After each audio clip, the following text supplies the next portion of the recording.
Assignment 2.3, discussion of chapters 34 through 45 of Where the Crawdads Sing. Hey everyone, I hope you're enjoying the story so far because this next section of Where the Crawdads Sing really shifts in tone. Welcome to the next assignment discussion where we explore whose story gets told. As we move into chapters 34 through 45, we're going to look closely at how Kaya is portrayed by others and how rumors, gossip, and media all shape the way her story is told. This discussion will help us think critically, not just about the novel, but also about the real-world narratives we consume every day. 34 through 45 of Where the Crawdads Sing, Kaya's relationships continue to evolve as she navigates love, betrayal, and her ongoing struggle with isolation. Kaya's relationship with Tate becomes more complex as they reconnect and deepen their bond. Tate, having left Kaya in the past, seeks redemption and slowly gains her trust.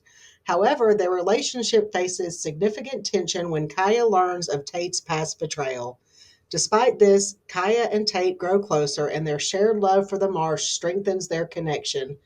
Meanwhile, Kaya's involvement with Chase Andrews, the town's popular and charismatic figure, grows more complicated. Kaya initially believes Chase promises of love, but as his true intentions become clear, she realizes he is using her and sees her as nothing more than a conquest. This revelation leaves Kaya heartbroken, but it also reinforces her independence and emotional growth. These chapters also show Kaya becoming more entrenched in her identity as a strong, self sufficient woman. She continues her studies of the marsh in her writing, which gives her purpose and a sense of belonging. As she matures, Kaya grapples with the painful realities of betrayal and the difficulty of trusting others, but she also learns to protect herself and her heart. Before we jump into the assignment details, let's take a moment to reflect about what's really happening through chapters 34 through 45 of Where the Crawdads Sing. At this point in the novel, Kaya's life is no longer just a private story. It's becoming a public narrative. The townspeople are talking. The investigation into Chase's death is underway.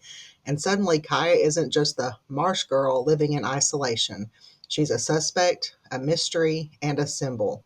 What's powerful here is how quickly public opinion forms around her, often based on fear, bias, and very little actual evidence.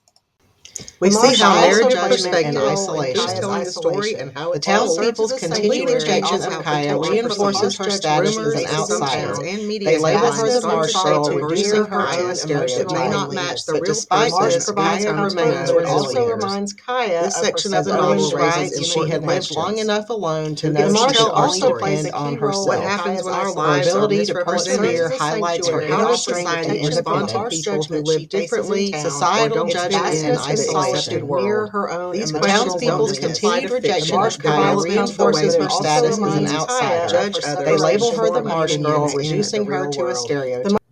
Now that we've briefly reviewed these chapters, let's talk about your assignment.